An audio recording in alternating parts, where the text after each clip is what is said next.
Hi, this is DL, and this is Yoga Inside Out.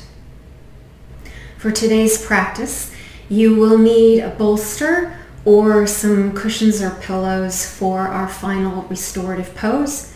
You'll also need a mirror for mirror meditation. The bigger the mirror, the better, but if all you have is a little handheld, that will work in a pinch. So please be seated in a comfortable position. You can be in a chair if need be. You can have your back against the wall if you need some back support. And let's bring the hands together in Anjali Mudra at the chest with the thumbs touching lightly on the sternum. Take a deep breath in and release the breath. Take a deep breath in with me and hold.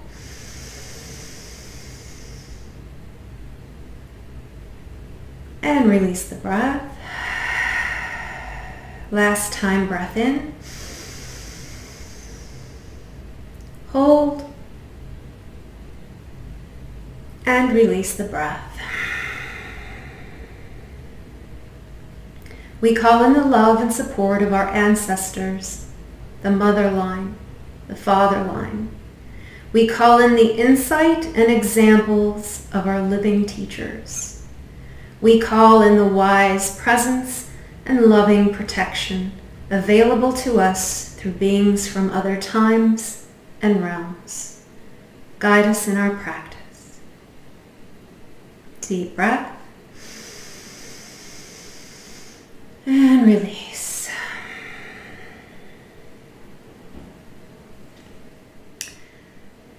So our opening quote today is a poem by Rumi called Quietness. Inside this new love, die. Your way begins on the other side. Become the sky. Take an axe to the prison wall. Escape. Walk out like someone suddenly born into color. Do it now. You are covered with thick cloud. Slide out the side. Die. And be quiet. Quietness is the surest sign that you have died. Your old life was a frantic running from silence. The speechless full moon comes out now. Isn't that the most beautiful thing?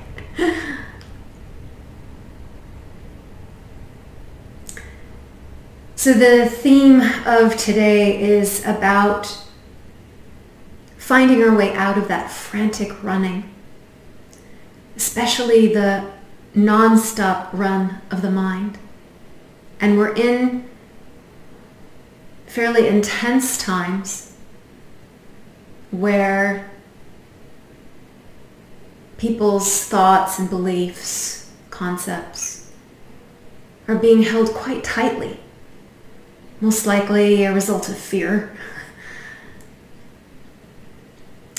We're going to play with that energy today to help lift us out of those habits. So let's start with our intuitive warm-ups. And I'm just going to invite you to do some free movement. You can either move with me or do your own. If you are comfortable doing your own, then I suggest you turn off my voice, maybe just turn down the sound so that you're not interrupted by my suggestion. If you feel like you need or want the suggestion, then by all means, follow me. I'm going to start on my back.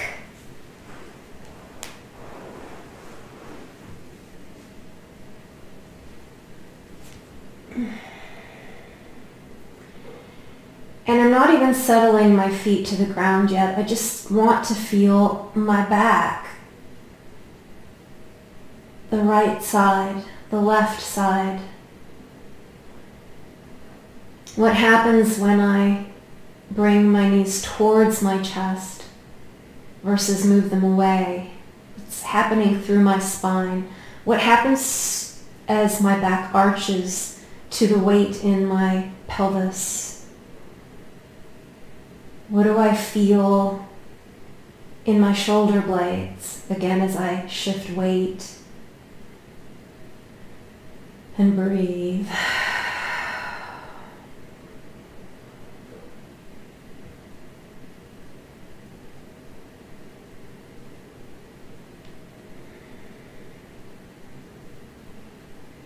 And my feet are lying lightly one on top of the other, right at the arch. So I'm feeling my left foot in my right on my left. And at some point I'll probably change that.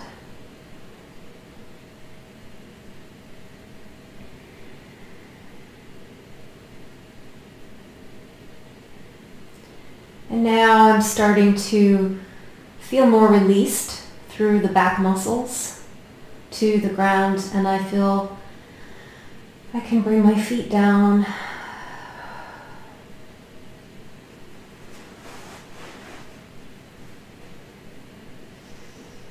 I'm just going to take a few moments to breathe, to feel the release toward gravity, heaviness of my skull, equal weight through my hands and feet and head. I'm noticing a little more weight in my pelvis. And just trying to bring equal weight to all those points that are touching.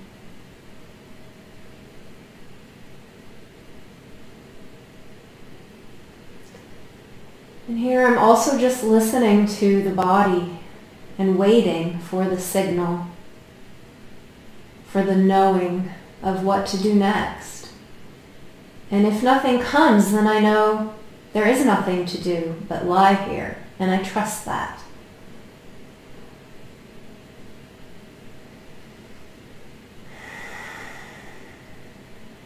So I enjoy the sensation of breath, moving in and out.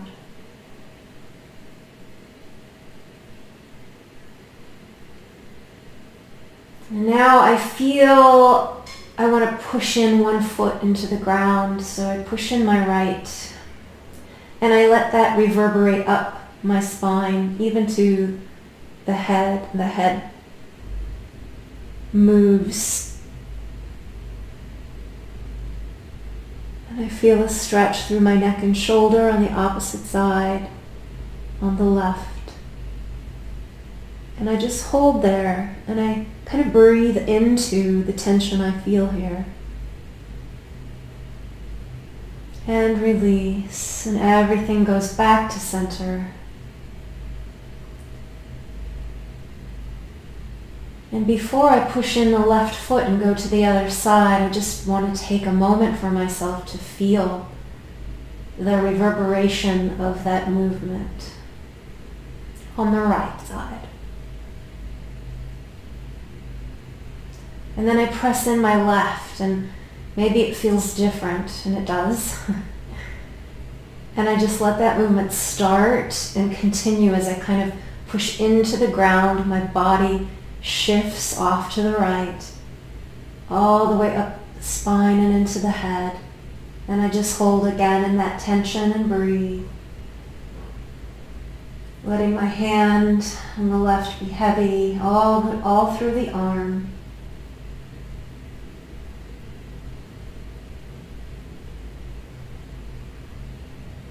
And then I release that back to the ground.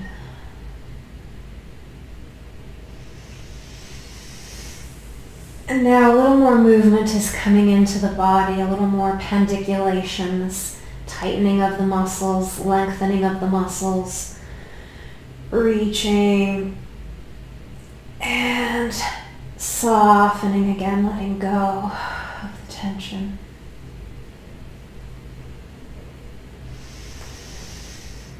And I'm feeling quite tight in my legs, so I'm going to be working a little with my legs here. You can start to bring them up towards the ceiling if you like, point and flex. Maybe you're not ready to bring your legs up to this degree, and maybe the knees are bent. Or maybe you just want to have one leg.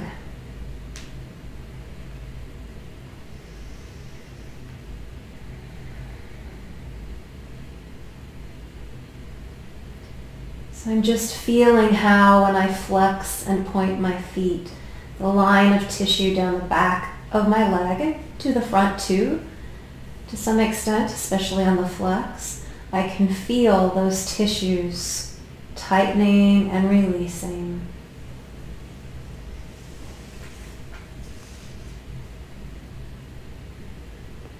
And now just opening the legs out to the side, holding on where you can to the legs. If you want to rock side to side, this is a little rocking through kind of a baby pose, a modified baby pose.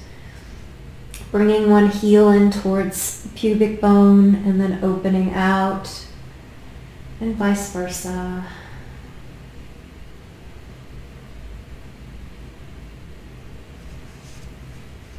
Now I'm holding the outside of my feet, so there are different places on the feet that you can hold that will give you a different experience or sensation. So it's nice too to bring the soles of the feet together in kind of a reclined cobbler's pose here, but with the feet in the air.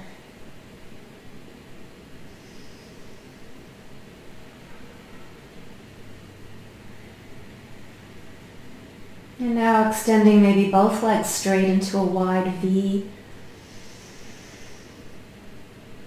And I always notice here that my hips are a little off. So one leg opens out more to the side than the other. And I'm just curious about that, and I'm playing to see why that is through my pelvis, through maybe the muscles of my back. I do have a little bit of lower back scoliosis.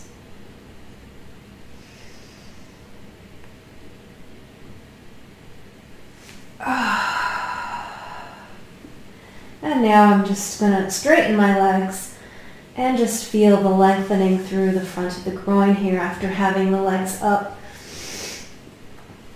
And it's nice to let one side be long, bringing in the other knee. And I can do that as many times as I feel like it. And maybe a little twisting here with the leg long. And here I'm not trying to fix my upper body to the ground. Rather, I'm letting it slide where it wants. That feels good.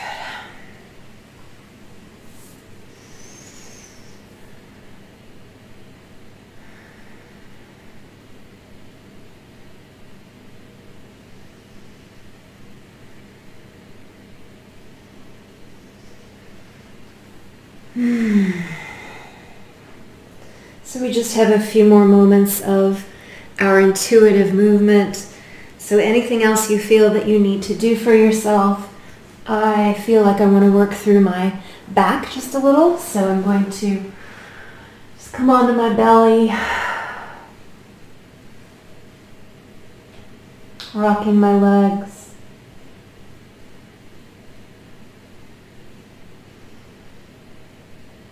Breathing out and feeling the whole weight of my front body through the lower ribs as I exhale, through the sternum, through the upper ribs. Releasing to the ground. And that release towards the ground is the impetus for me to lift.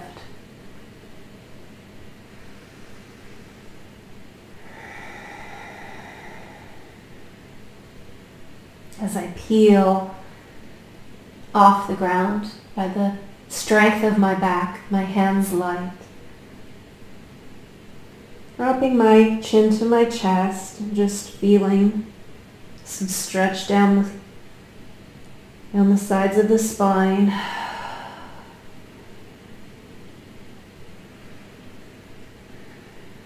Interlacing my hands behind my back, peeling my arms off my back. My feet can remain on the floor or come up into a bow. I think I prefer to have the touch of the ground at the moment. Just breathing here, opening through the shoulders and chest.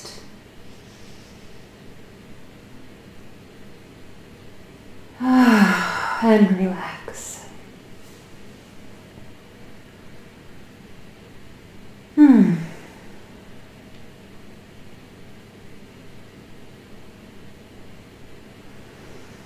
I'm just going to come into a child's pose for a little counter to that extension.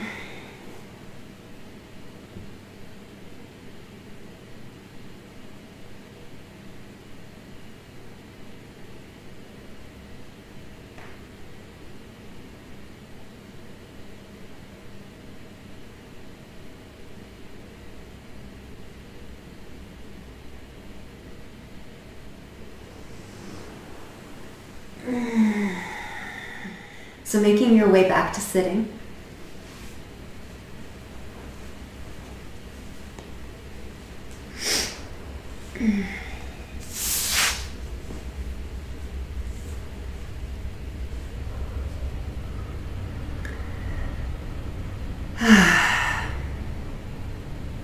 For today's teaching, I just have a little paragraph that I wanted to share.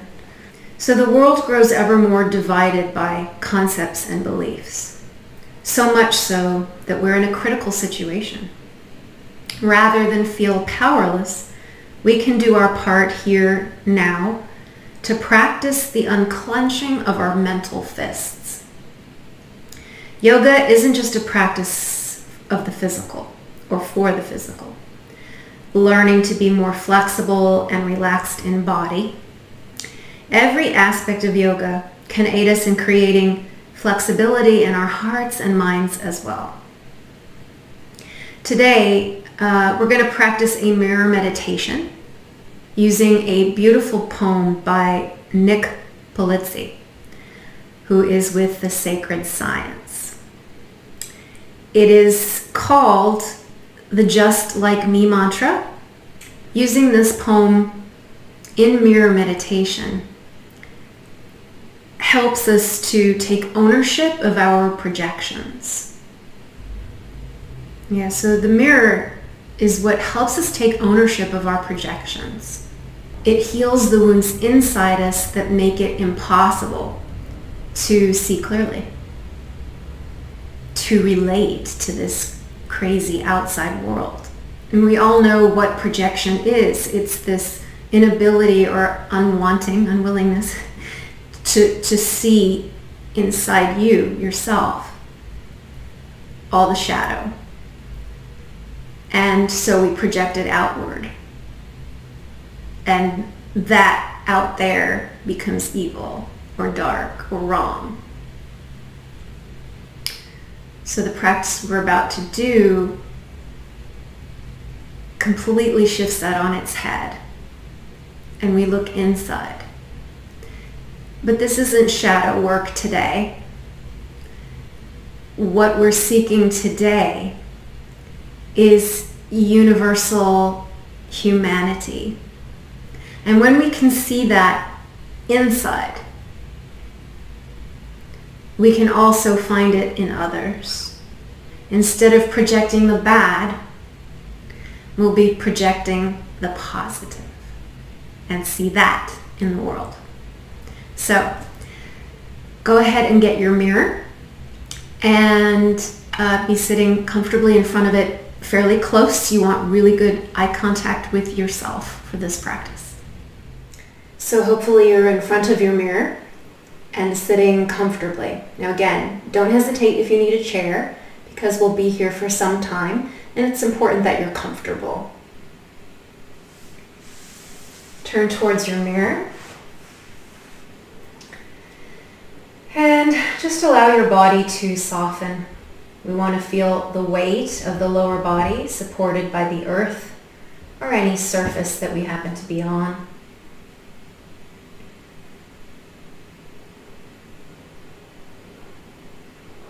And then begin to gaze into your own eyes. And as you gaze,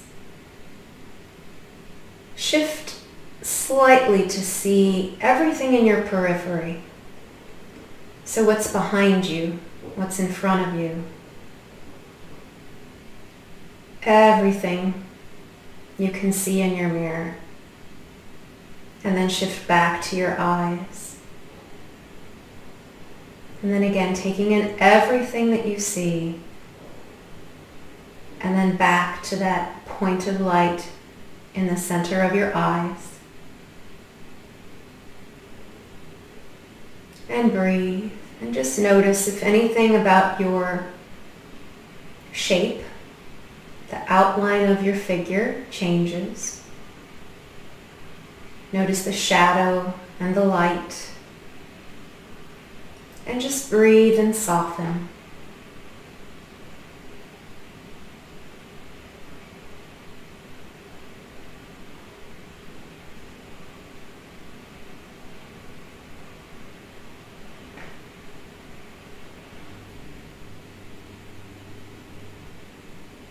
Now as I begin to read the poem by Nick Polizzi,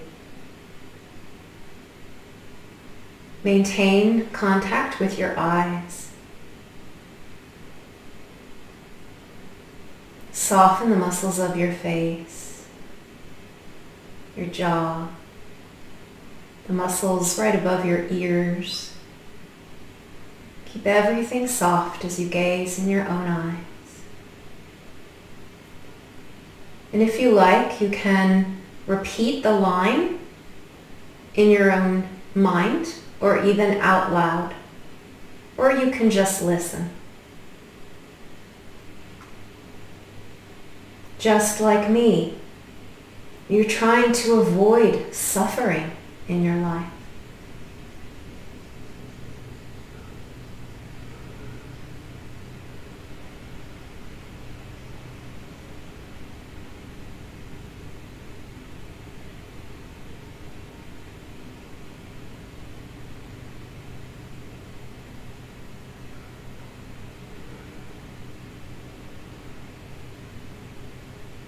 Just like me, you have known sadness.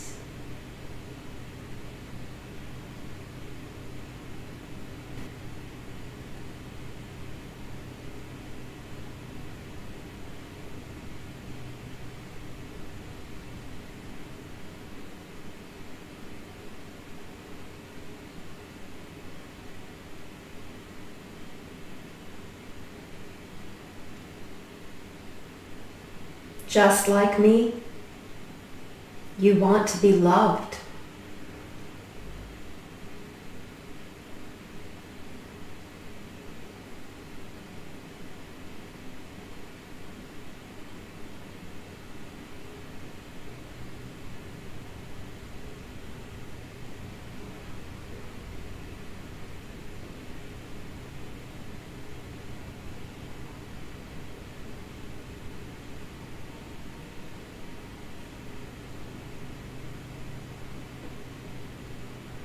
Just like me, you were once an innocent child.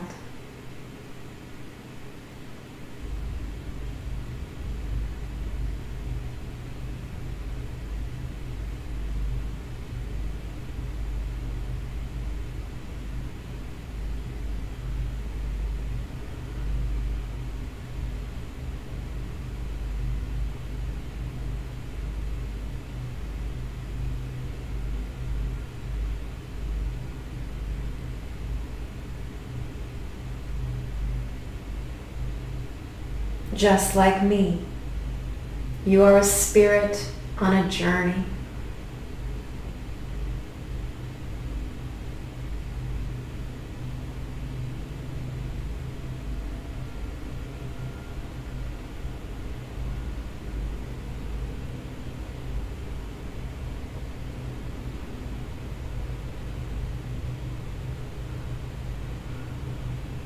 Notice the body moving under the breath,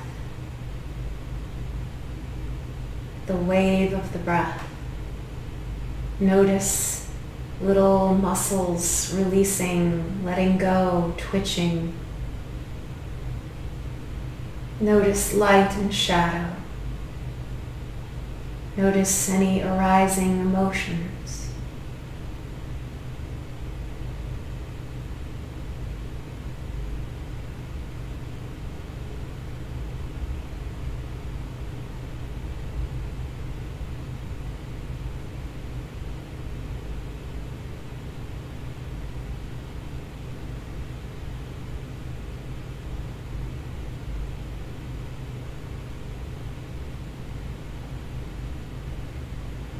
Just like me, you are seeking some happiness in your life.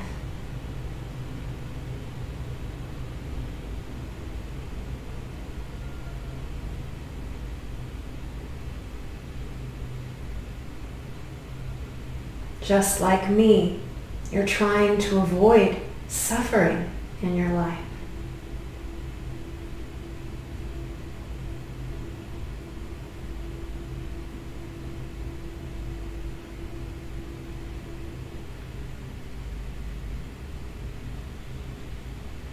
Just like me, you've known sadness.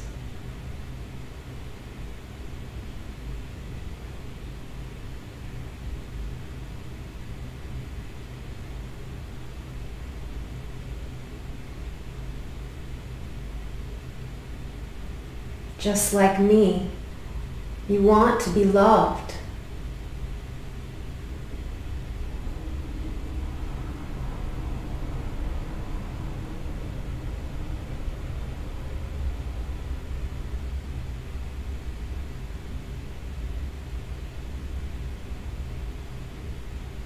Just like me, you were once an innocent child.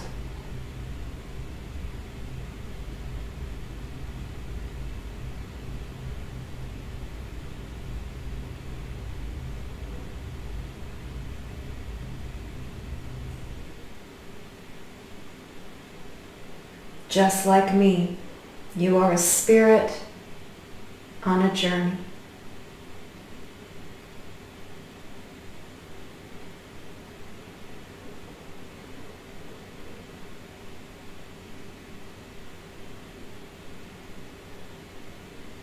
Deep breath.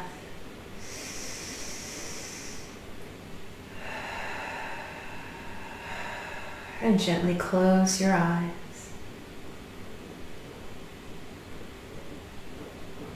Pull your energy away from the mirror and into the center of your being, your presence.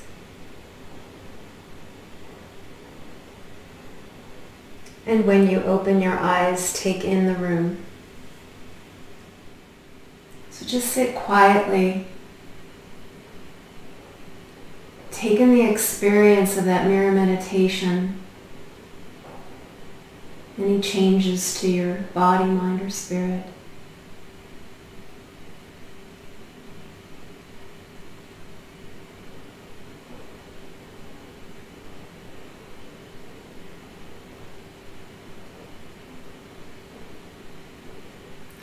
And if you feel really quiet, you want to just be quiet, that's fine.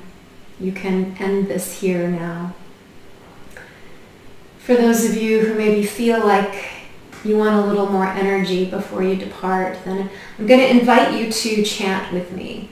Now this is a cosmic chant that was written by Yogananda, who Paramahansa Yogananda brought Kriya Yoga to the West. And he wrote many beautiful ecstatic songs, and this is one of them. It's called When Thy Song Flows Through Me, and he's quoted as having said chanting is half the battle.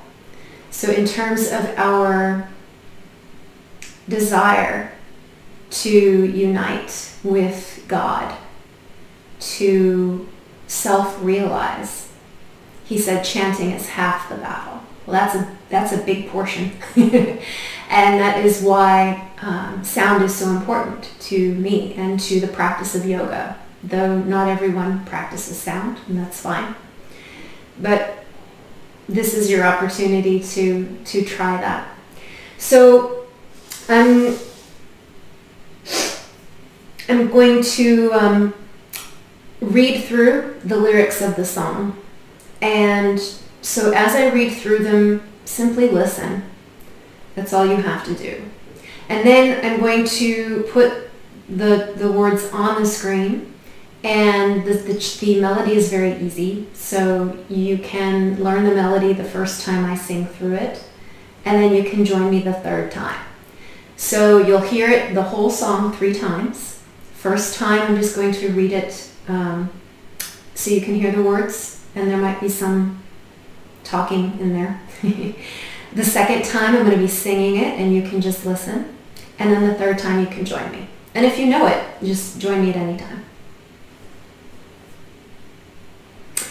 Oh, life is sweet, and death a dream. Oh, life is sweet, and death a dream. When thy song flows through me, my Lord, when thy song flows through me.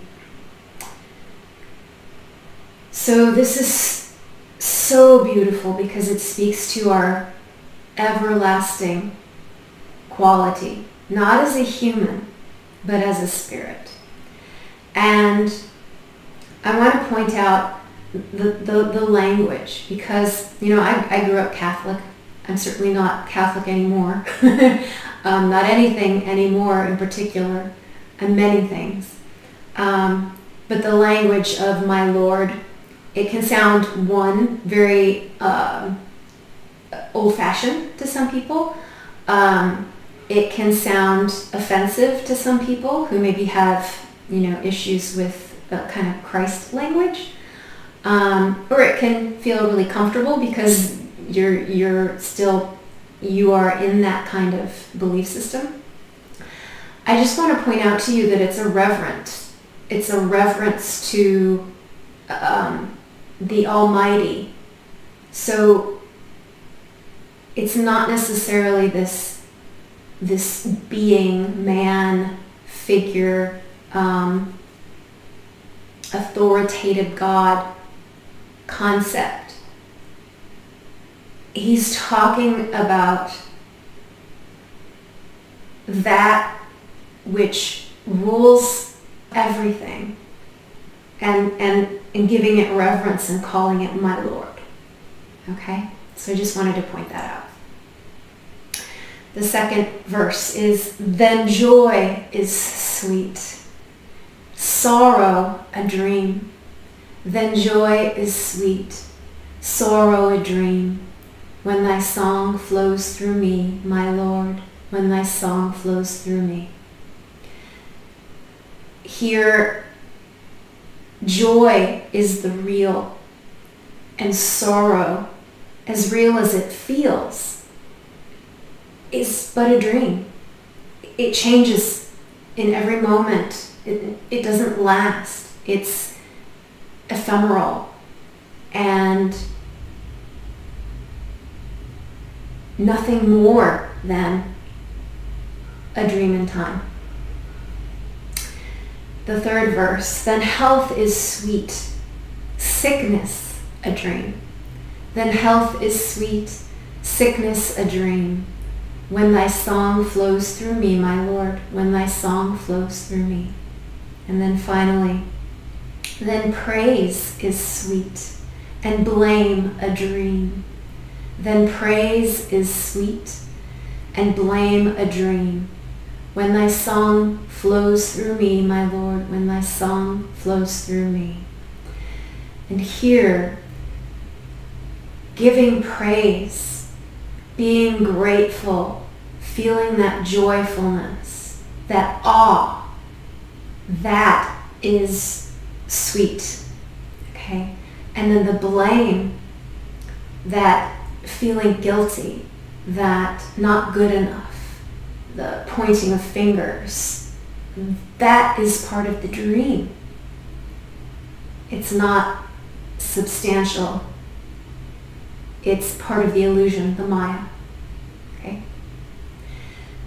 So I'm going to sing the song now, and you are welcome to just listen if you like, with eyes open or closed. You can even lie down if you want, but don't get too comfortable, because when we sing it together, it's important to be sitting upright and supporting your spine correctly. Your diaphragm needs air to sing. So here we go.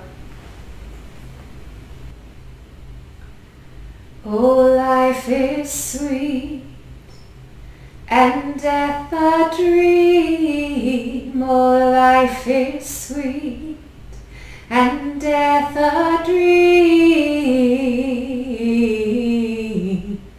When thy song flows through me, my Lord, when thy song flows through me, then joy is sweet, and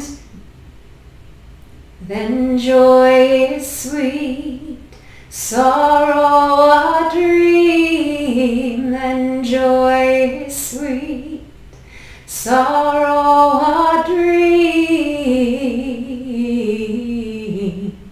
When thy song flows through me, my Lord, when thy song flows through me,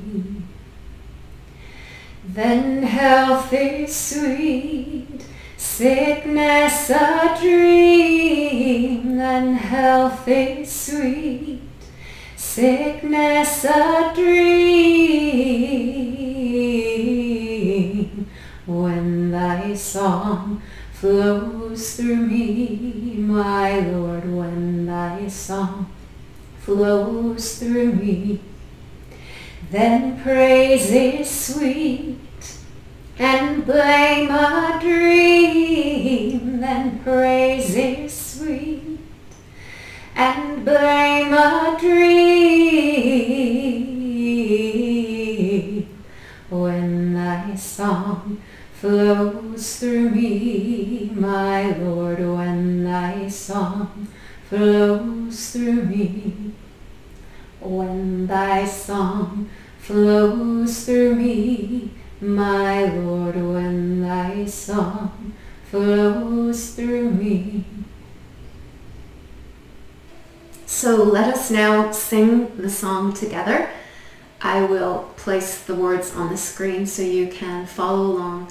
So you can see the melody is quite simple and the same through all four parts. So here we go. Oh, life is sweet and death a dream. Oh, life is sweet and death a dream. When thy song flows through me, my Lord, when thy song flows through me, then joy is sweet, sorrow a dream. Then joy is sweet, sorrow a dream. When thy song flows through me, my Lord, when thy song flows through me, then health is sweet, sickness a dream. Then health is sweet, sickness a dream. When thy song flows through me, my Lord, when thy song flows through me, then praise is sweet and blame a dream. Then praise is sweet and blame a dream. When thy song flows through me, my Lord, when thy song flows through me, when thy song flows through me, my Lord, when thy song flows through me, Om. Peace. Shanti. Shanti. Shanti.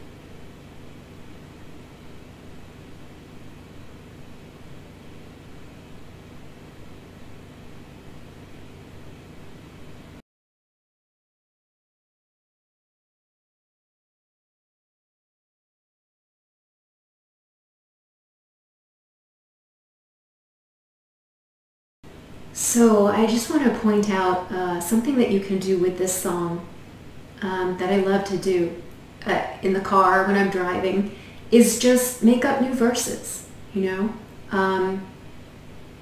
Oh, peace is sweet and war a dream. Or, and love is sweet and hatred a dream. Oh, grace is sweet and vengeance a dream. You get the idea. Okay, so we're going to end class in a restorative pose. I'm going to zoom the camera out.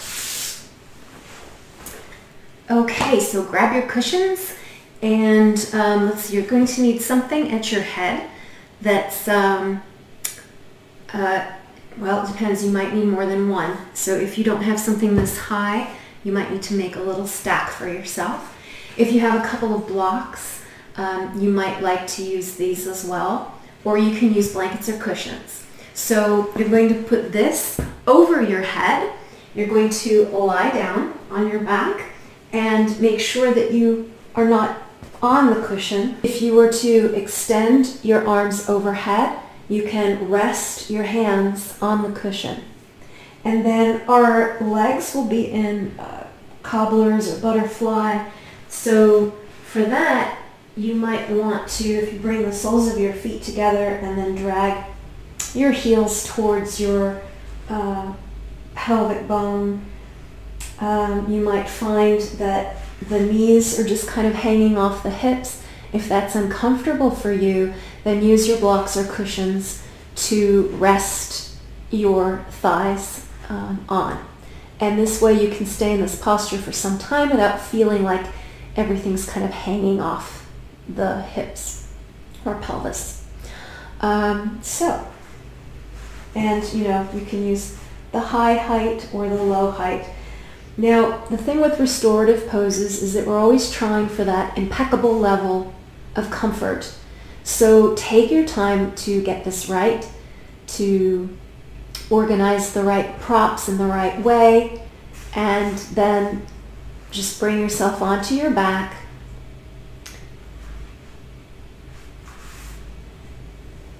And this is called double diamond. So we have the diamond shape in the lower body with the legs, and we have the diamond shape with the top of the body through the arms. So again, once you are settled enough, you can add the arms to bring the arms together. Now I'm putting my hands in a mudra with the index fingers pointed upward and then all the other fingers clasped, and bringing this overhead to rest on the cushions. And now I feel like my block's going to slip, and that if that is the case, take your time to fix it, get very stable, and then come into the pose, and we'll be here for a few minutes. Now, if the arms can't reach overhead, then you're going to need something higher there so that you can rest the arms. Again, we don't want to feel like anything is having to work too hard in this pose. So wherever you can, rest your hands. And then just relax and breathe. And in fact, if you have more blocks, you might want to put something under your arms. I'm suddenly feeling like that would be really good. So I'm going to do what I always tell you guys to do. And I'm going to take the time to get up, get the extra prop. And that feels good. Okay, that's that. So these I need here. Oh, that's so much better. And that is the point, is that these little adjustments can make the world of difference. Okay.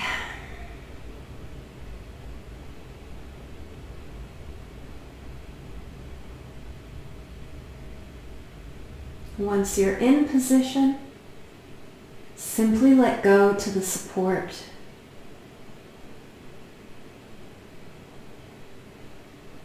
Soften as you breathe.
To come out of the pose, we'll raise the arms up.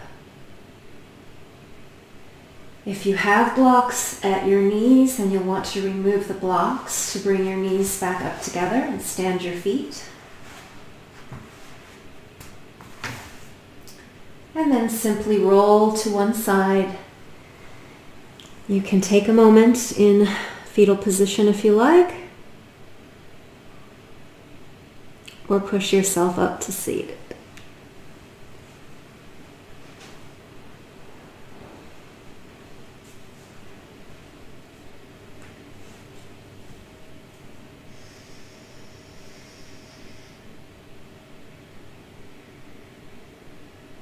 Taking a moment to reorganize yourself in a seated pose.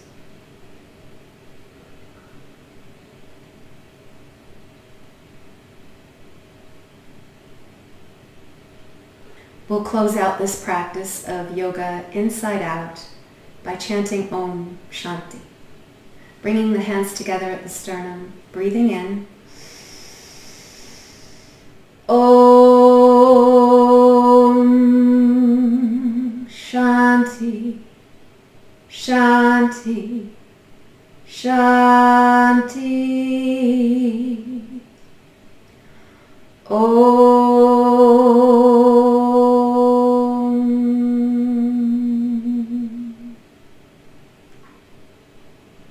Thank you for joining me for this practice. I love to hear your comments, and if you would please like and subscribe to the page and hit the notification button, then you'll know when I drop a new video. And you can follow me on all the usual channels, or most of the usual channels. Thanks for joining me today. Have a tranquil day.